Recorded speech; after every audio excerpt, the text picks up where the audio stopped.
Right, we have it open. So welcome everyone and good morning. Thank you for joining us for today on an interesting webinar topic, some insights on remote workforce impacts on IT's environmental footprint. So for those guests that aren't already members of our global community, I wanted to take a few seconds just to give you a brief overview of who sustainableIT.org is. We are a nonprofit global organization that was founded by technology executives with the goal to advance global sustainability through technology leadership.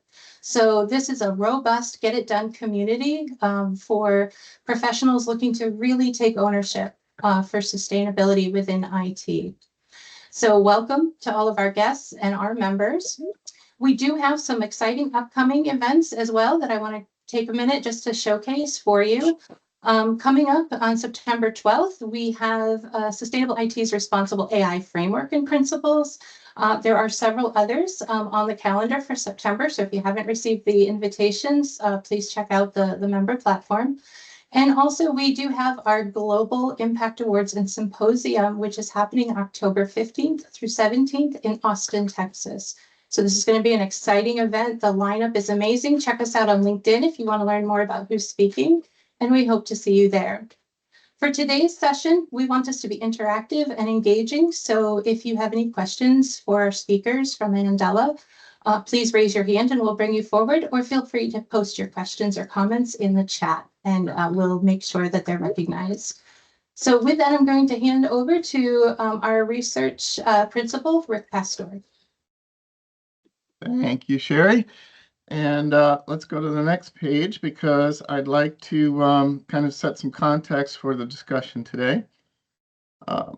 The idea of having a virtual workforce obviously became kind of the standard operating procedure during the COVID shutdown, and it was companies had IT to thank for being able to continue to work with as little interruption as possible, thanks to cloud migration and the ability to support critical or essential workers from any location, and to do it securely, by the way. So in our standards that we have developed for IT organizations to measure and report their impact on sustainability, we include enabling a hybrid workforce as a responsibility for IT and something to track, which includes, how many workers are able to be remote, how many positions are able to be remote across the enterprise, as well as in the IT function. And the ratio of office to remote work is a KPI to track, as well as the percentage renewable energy supporting office versus remote work. We also can take that down to a more granular level with virtual meetings because people are not traveling necessarily for in-person meetings that they otherwise might. So we have data related to, or metrics related to CO2 emissions from meetings that are avoided in terms of travel and generating carbon. So just to be aware that there are, and these metrics are mapped to global reporting frameworks where they're applicable. The next page, I'll show you a couple of related content documents you can download. One's for IT members, sustainable IT members, the top one, which is basically an example of how to calculate emissions for commuters, home workers, and hybrid employees that work in both places. There's an example from a company, a member company in the UK that used government averages for regions as well as commuting in the region, and they were able to turn that into reporting data with some reasonable proxies, so to speak. And then we also have from our guest speaker, Andela, we have a remote work downloadable guide that gets into some of the figures and calculations as well. So be sure to grab both of those when we send you this presentation in PDF form. you'll be able to click on those and get those. So let's go forward now to our two experts that are going to take us through this rather challenging area of sustainable IT data and measurement. Rochelle March is the founder and principal of PPWA, and this is a very interesting organization she'll tell you a little bit more about that perhaps you can leverage for more insights.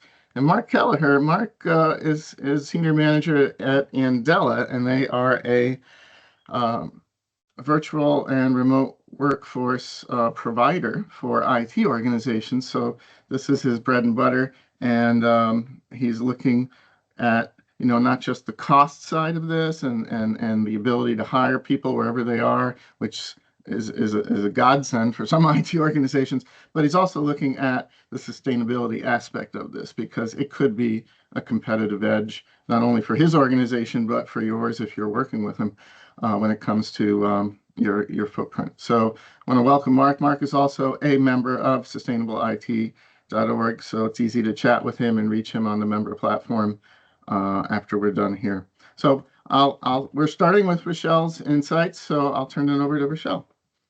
Thank you so much, Rick, and thank you so much for having me today. Today's agenda will include talking about the why. Why is decarbonization such a big topic today? How are companies addressing that, for example, through net zero commitments?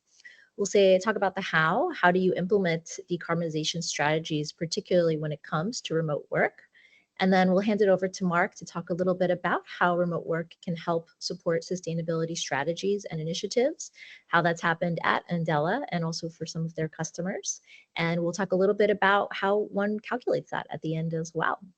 So without further ado, I'll get started. Thank you so much for the intro, Rick. My name is Rochelle. I run People, Places, Words, Actions, PPWA. We're an end-to-end sustainability consultancy.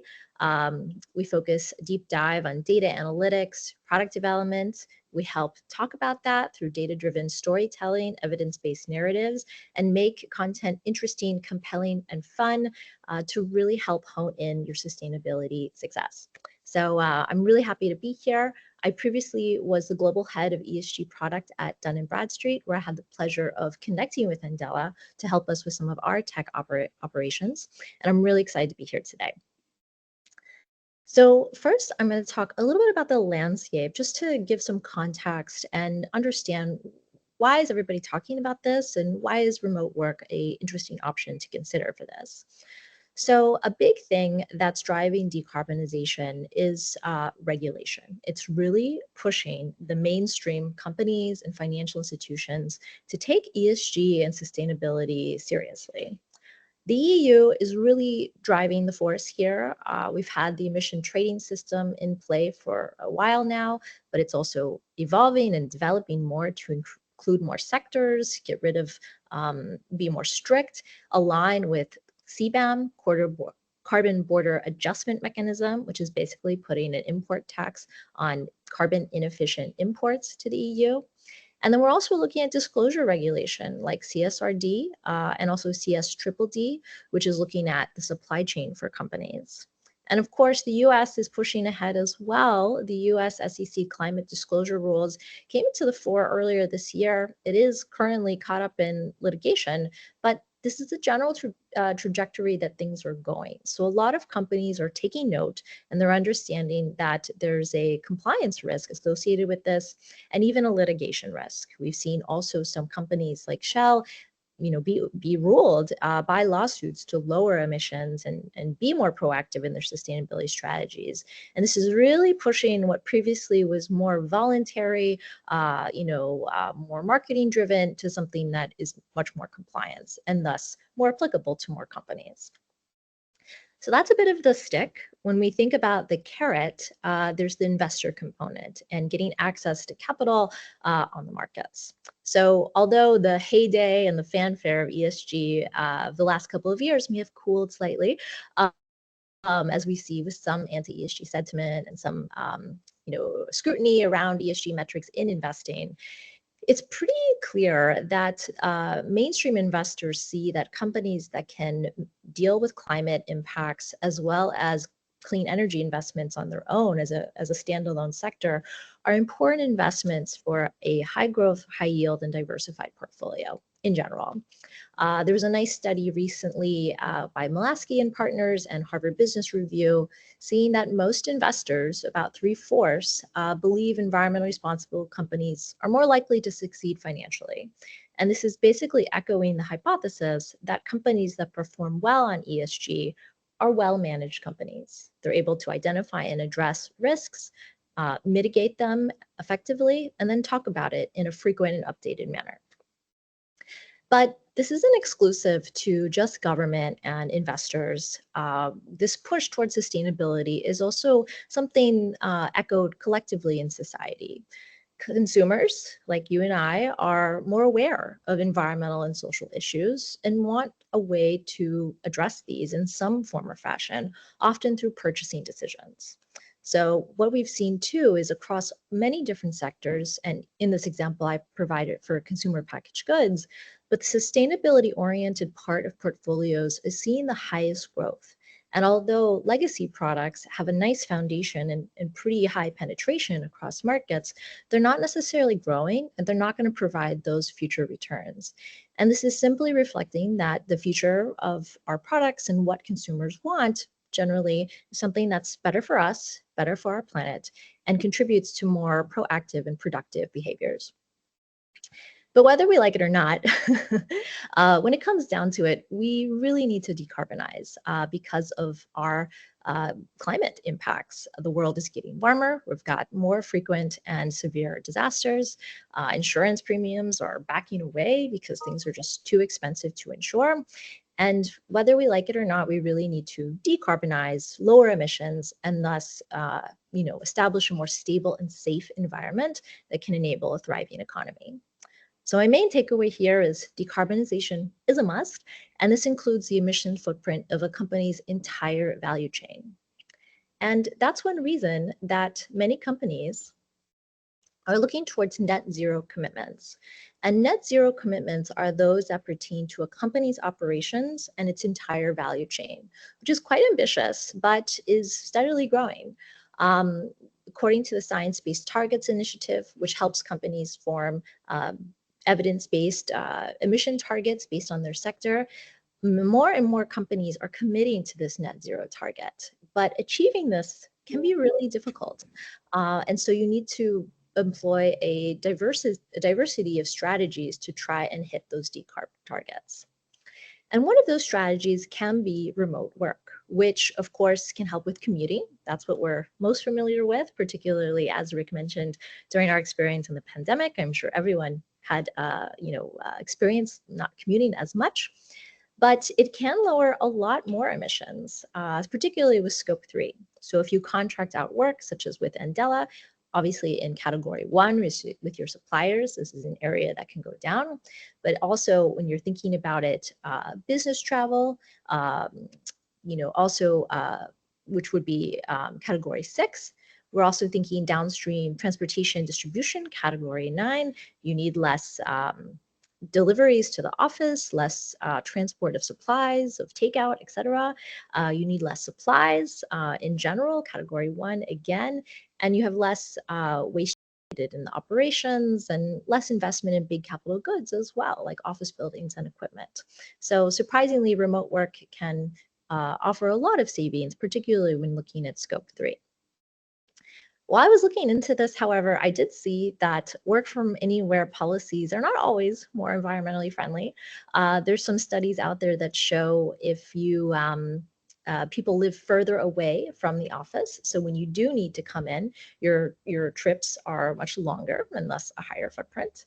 It also shows remote workers take more frequent, shorter trips for leisure and recreation, which arguably is probably an improved quality of life metric, but a higher footprint depending. However, across the board, generally remote hires have a lower footprint. There's also the fact that people are consuming energy in their homes as well, of course. And some leading companies like Salesforce and Spotify are actually looking to see how they can help their remote workers purchase renewable energy and have access to those things. But regardless, generally remote work has a lower footprint simply because office buildings tend to be quite energy intense. So when you're looking at those net zero goals, you have to incorporate scope 3 emissions, and that in itself requires a varied approach. And remote work can be one of those strategies to achieve those decarb goals, particularly if employees are in a lower carbon intensity area. So I talked about the why, the what, and so a little bit about the how. How do you incorporate remote work key performance indicators in your carbon accounting? Getting into the nitty gritty, as I know many of the audience here are IT professionals who are going to be tasked with doing this. So some of you may have maybe sustainability directors or those who have done carbon accounting exercise. I've done my fair share. There's that common experience of finding data across multiple spreadsheets in multiple departments and having to standardize that, which is why it is so important to, once you start this journey of carbon accounting, to really centralize those data sources. And this responsibility often falls upon IT professionals who need to align all of these different places and put it in a cohesive unit. And part of that is implementing best practices with database management to ensure the data quality, the security, the scalability, designing it so it can ingest more and more data volumes as information increases, and where possible, automating calculations or ingestion as possible. Once you have it all set up from a database management perspective, whether you're using a carbon accounting software or implementing your own calculations, making sure that you sync that with the reporting cycle, whether that's a fiscal year or weekly or monthly tracking to monitor, make sure you do that with the other divisions in mind so that everyone's on the same page and you have the right cycles for the reporting outputs. Once you have that, this is where things can get a little more exciting. You have a baseline of what your emissions looks like, choosing that baseline year. And here's where then you can formulate key performance indicators, where places where you'd like to improve, report out, and potentially setting targets and goals like net zero targets. And here too is where one could consider remote work KPIs, such as those that Rick shared previously, that can convey the benefits not only from an environmental perspective, but also potentially financial as well. And of course, as carbon accounting develops and evolves very actively today, it's important to monitor, adapt, and update this program and database systems and workflow as needed. So I'm going to stop there for a moment before we go over to Mark, in case there's any questions or comments from the speakers or audience. Yeah, I just wanted to observe, Rochelle, that this set of linear practices corresponds quite a bit to the best practice approach that we have worked out with members on how to get started and putting in a centralized way to collect the data, hopefully in an automated fashion, and bringing that into an analysis and dashboard that can be integrated into people's jobs who have to make decisions based on this data, or at least do something with the data required by, as you said, regulatory agencies and so forth. And then to continuously look at it. It's not something you do once, you get the numbers, publish them, move on to something else. It has to be continuous, and there will be changes. And Mark, you have a great slide that shows progress, and it's progress at a different rate each year. So things change. You get bigger as a company, for example. The other issue I think that we have to realize is there's so many factors here that complicate the calculations that you would need an AI system to get close to accuracy. What we're really looking for are averages to work with, because the carbon intensity, for example, that Rochelle mentioned, is different for different locations where your workers live. If they're living, in For example, if you're hiring workers from South America or an African country, the carbon intensity in their areas is going to be much lower than if you're hiring them in Chicago or Atlanta, but they might be using less renewable energy there or less clean energy. So it's all balancing, and don't let that complexity, dissuade you from trying to include this in your carbon decarbonization plans. Like I said, you can get some basic averages from power companies, from the EPA. I think we have some tools or some links to the EPA where you can find regional averages for commuting, for power consumption, carbon numbers, and so on. And again, look at that document that I posted, because in the UK, they have a lot of data publicly available, and they used it, and it helped them to make decisions. It wasn't it didn't cover every single employee that's working remotely once a week or whatever, but it was enough to make some calculations. It was enough to look at some trends. You want to look at trends, and not just one number as a slice of data. So you can do this, and other companies are doing it. So you want to make sure you can catch up to them. And part of that is making sure that the information eventually is auditable and traceable for investor grade materials, or being able to reproduce those results. And sometimes estimates and averages are fine, as well as you can provide the assumptions associated with that, and are using reputable sources like DEFRA from the UK and EPA and others. Those are good points, Rick. Thank you.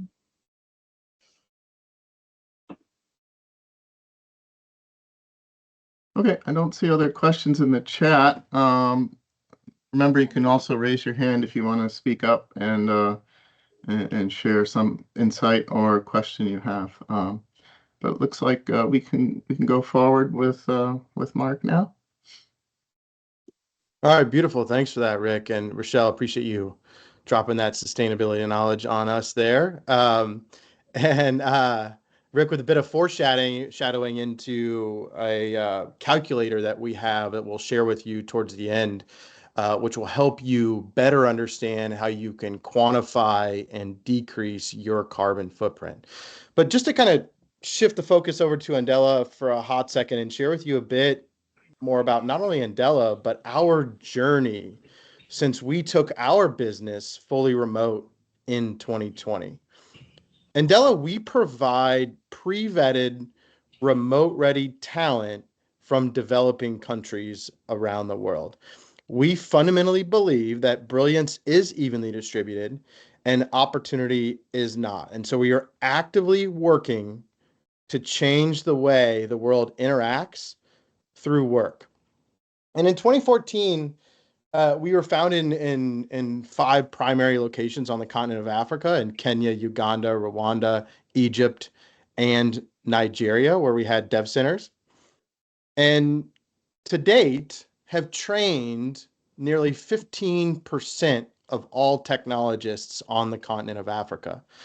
So as you can see, our business and the 3 pillars of sustainability, being environmental, social, and governance, were built into our business from the outset, and is a competitive differentiator for Andela more broadly, but also one of the primary reasons why we are members of Sustainable IT as well. So as we move on to the next slide, Andela is one of the fastest growing talent marketplaces in the world, and we provide access to talent, global talent, through some of the communities that we manage. So we are currently training the next generation of talents in partnership with the likes of Google, Facebook, Microsoft, and most recently Salesforce, to train the next generation of talents, which is our long-term investment into a sustainable tech ecosystem. And oh, by the way, 16% of the technologists in that training community identify as women. And the second community that we manage is a upskilling platform called Code Wars, where some of the leading technologists around the world go to solve challenges, because we all know there's 18 different ways to solve the same challenge, but some are better than others. And we can alleviate the security and compliance concerns in over 135 plus countries. And since the pandemic, have really taken the systems and processes that we have built on the continent of Africa to source, qualify, hire, manage, and pay the top talent from Africa to the world. But we still have approximately 60% of our talent is coming from developing countries in Latin America and Africa. There are two ways that Andela can support your organizations and your sustainability journey. The first of which is we are a sustainable vendor ourselves, and I'll share a bit more about our sustainability journey since we took our business remote in 2020.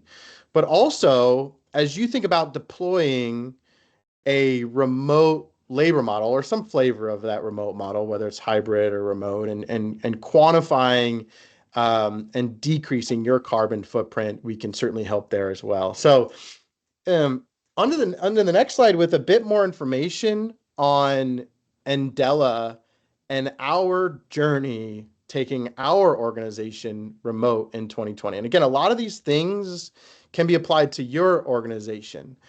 And the highlight of which is when we were able to decrease the GHG emissions year over year from 2022 to 2023 from about 3,000 to approximately 2,000 metric tons in CO2e, which is the carbon dioxide equivalent.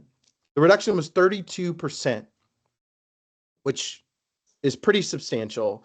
But more importantly, if you look at the bar on the far left-hand side of the screen and the trend line on a per employee basis, we've been able to reduce it since 2020 from 11.47 to 6.59, which is also a game changer. And these metrics were validated by WAP Sustainability Consulting by doing a GHG inventory analysis on Andela in accordance with the Greenhouse Gas Protocol. So this is our...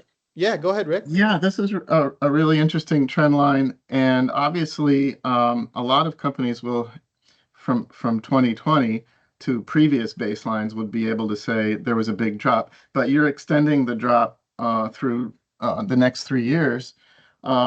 Maybe the precipitous decline will be less so as you go forward, because you're looking at more incremental gains as opposed to a huge pivot from in office to remote.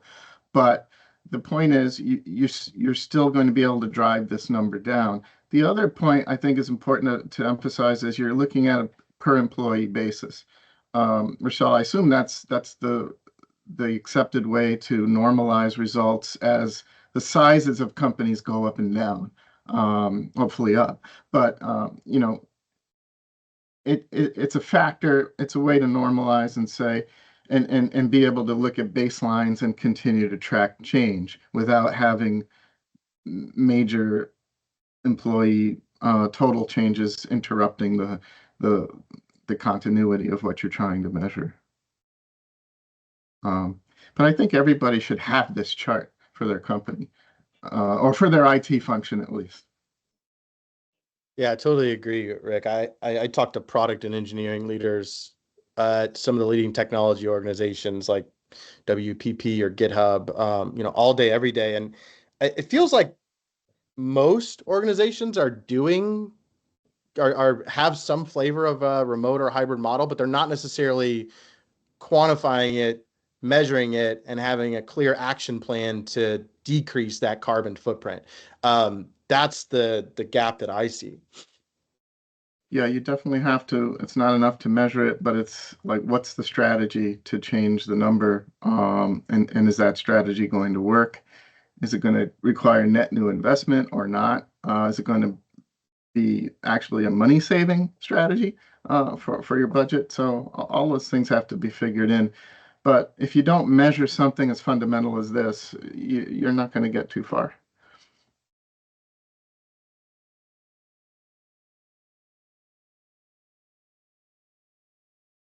Hey, Mark, we have a question. Yeah. So what are the So- key actions that Andela took to achieve the 2% year-over-year improvement is the question. And I think that's definitely something that is a longer conversation, but in summary is, I think it goes in a bit more on the next side. Like, we had dev centers globally that we took remote, as well as we had a office in New York City where our HQ is that we also took remote.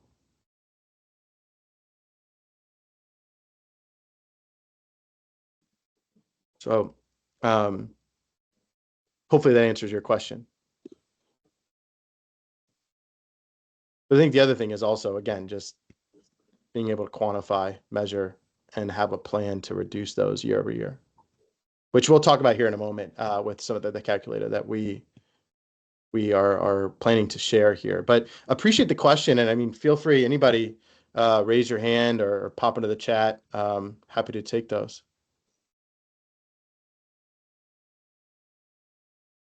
So the second way in which Andela can help your organization reduce your carbon footprint is by deploying the remote labor model. And Rick alluded to the guide to remote hiring or the guide to remote work that we shared. And again, that just is a kind of a synopsis of our learnings from taking our organization remote, as well as helping close to 700 of the Fortune 1000 take some aspect of their IT organization remote. That is our learnings from it.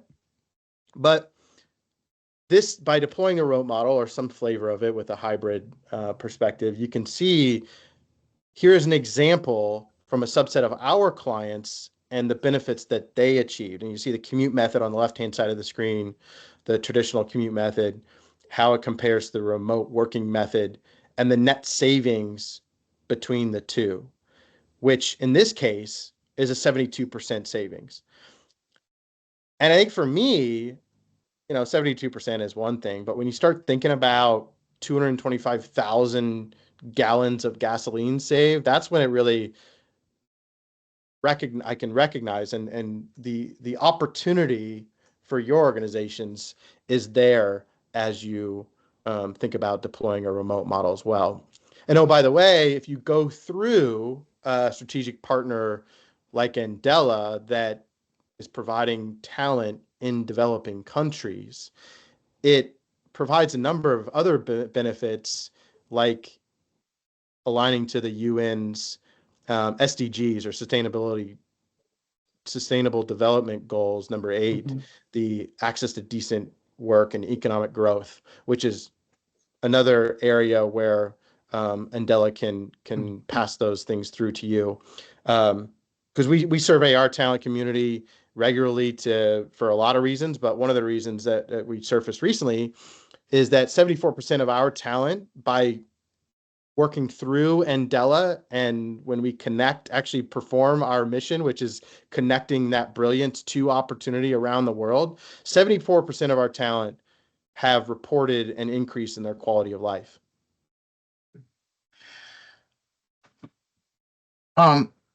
Mark, this is also a pretty eye-opening graphic here, and this is for an organization you're working with to provide remote talent, right?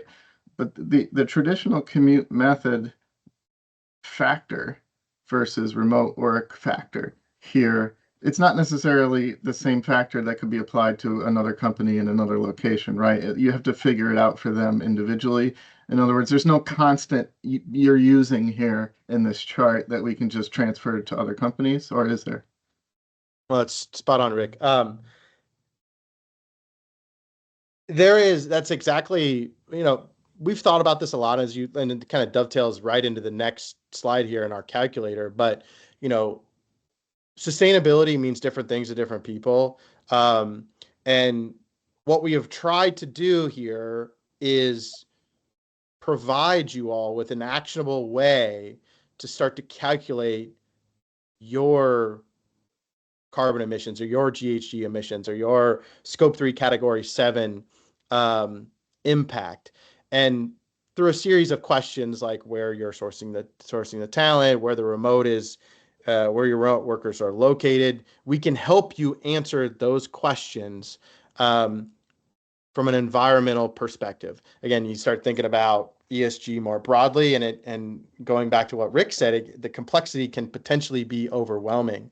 So what we are trying to do here is focus in on a very specific area that we can support your organizations on very clearly, by providing you with this calculator for your existing workforce, or if you were to align with a Andela or a vendor like Andela that can help you deploy that remote model. There are opportunities to quantify and decrease your carbon footprint with this calculator. So I'll stop there and definitely want to open the floor and see if there are any thoughts or questions around how we may be able to help. I don't know, Rochelle, maybe you have some comments on this as well. Yeah, I think you summed it up really well, Mark. And I think just to recap, as companies need to determine, their decarbonization goals and how they're going to lower emissions, thinking about all angles and all areas where emissions are emitted is really important. And part of that is with remote work. So this calculator is basically showing you what would look like for general remote, such as if you transferred from in office to a remote worker in that area, to maybe using Andela from a larger global marketplace, and how that may play out. And it's just something to get you started and thinking about it. And numbers are always really helpful in terms of getting something to latch on to and share with other stakeholders within your organization.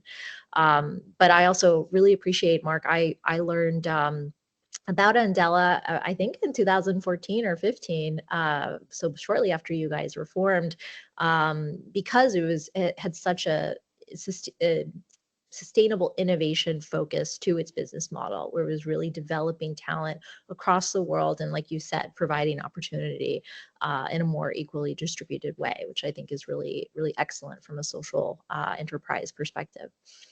So yeah, this was great to be able to talk about this with you both. And yeah, we'd be happy to answer any questions or learn anything from the other people on the line today in regards to decarbonization strategies, remote work, or anything else.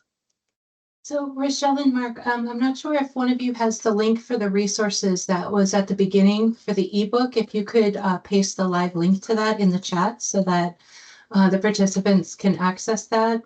And then my question honestly would be, so if one of our companies that joined today for this conversation wanted to have a conversation about what working with Andela is like, perfect, right here. So they can just reach out to you, Mark, directly to start a conversation and get some more information about the remote workforce.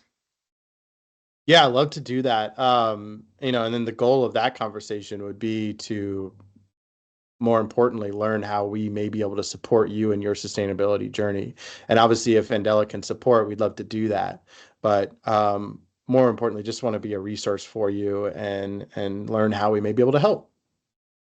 I don't want to add complexity where there's already complexity, but I think it's important to differentiate GHG intensity from net carbon emissions. Okay, GHG intensity is a big deal in Europe. They're tracking it. It's part of the standards. It's in our standards as well.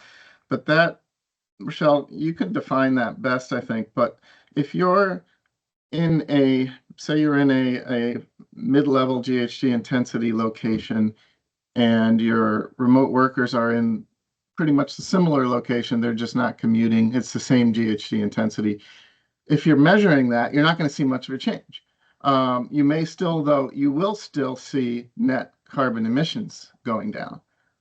So that's important. GHG intensity is another way of looking at it, but it's not necessarily the best way of looking at it. However, if you're in a high intensity location, again, with your office building, downtown Atlanta, where there's nothing but traffic gridlock all day, every day, And then you're hiring, you have a workforce that's 40% in African countries, potentially, much less GHG intensity. You're going to see a massive decline when you deploy that workforce from what you have had in Atlanta.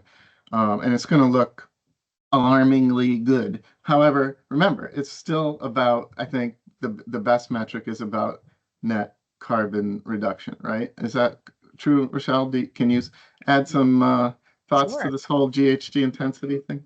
Yeah, I love that you're getting into the weeds. So when we're thinking about carbon metrics, there's many different ones to use, and they give us slightly different views of the full picture. So there's absolute emissions, which is the total emissions a company is emitting per year, is generally how it's measured. And this gives you a sense of where they're going in terms of progress, how it's comparing against their baseline year, which is generally some year in the past that they're comparing against. And these are all of the emissions combined. And so in your example, it probably would affect absolute emissions. And net emissions is a form of that, where you're taking into account renewable energy and other elements that could be accounted against absolute emissions. Right. Intensity is simply adding a denominator to the absolute emission that helps make it comparable. Because when you look at absolute emissions, there's a lot of confounding factors that would make it hard to compare company A to company B. But when you add a denominator like revenue or employee or square footage of space, for example, these are common intensity factors, intensity denominators, then you have a way to compare. So when you're comparing the carbon intensity of corporations from the investor perspective, you generally do it by revenue or enterprise value to understand, what's that per person or per dollar ton of emission. And for an individual company, that's also really helpful to compare year over year, because you may go through an acquisition and have a ton more employees, and thus your carbon emissions goes up. But when you look at per employee, you get a sense of if it went up in terms of taking into account that acquisition. So I think all of these metrics are useful, and all are generally used by investors or ratings or other people who are using this type of data, but just give you slightly different perspectives of that footprint. Okay. So from the standpoint of reduction, the workforce is obviously the source of the workforce, and the location of the workforce is a strategy you can use. Alongside other strategies such as cloud migration, cloud optimization for the footprint of your compute. You can also obviously use the end user device efficiency and swapping out devices and looking for tailoring devices for the personas. I don't know if you do that, Mark, with your remote talent that you bring to your customers, but if they have a low computing intensity persona, then you're not going to give them a high-end laptop to work with, which is going to draw more power than they need, or even put some strain on local power sources potentially. So you're going to factor that in to how you're equipping your remote workforce. And I've seen companies make a big improvement just by being cognizant of that and working with vendors to tailor the equipment to the personas that they're trying to equip. Yeah, spot on, Rick. And that's a great point. And most of our clients drive that decision for us. So it's an internal decision around their own security and compliance protocols that we follow. Okay. And I'm not sure I've engaged in conversations around, their decision-making process and why they decide to, deploy a VDI versus actually ship a machine, and what type of machine, that whole thought process. But that would be an interesting conversation to be a part of from a device perspective. Right. Okay, Sherry, any other questions or things we want to cover before we wrap up? No, the chat, I think we've covered everything. Okay. Yeah, and the links are available for everyone if you want to grab them from the chat. I'll keep it open for a minute after we end, just so that if anybody's here grabbing chats, the link, you can do that as well. I want to thank Rochelle and Mark from Andela and coming in and sharing some of the interesting metrics behind what they offer. So if you're interested in learning more, please reach out to Mark directly, and he can help you get more information and answer some questions to help you move forward. So Yeah, with that, I had a quick, I'm sorry, I don't want to keep people on longer, but I just had a introductory topic before we finish. One thing Don't worry about it. People can on drop my- if they don't want to. They yeah, don't want to be here. yeah, no, sorry. Yeah, and I hopped on a little bit late, but it's a really interesting topic, Mark, because we've kind of looked at that, but from our end, we've kind of shied away from promoting the remote work because we have like a lot of companies, a little bit of a back to work push from our leadership. And I think in-person collaboration definitely has its benefits.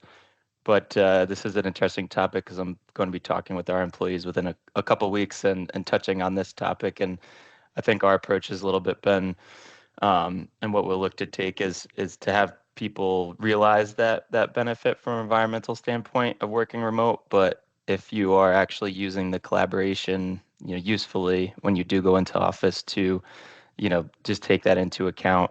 But just interested if you have any thoughts on that, because we've been kind of a little bit tiptoeing on our approach around, promoting the environmental benefits of the remote work.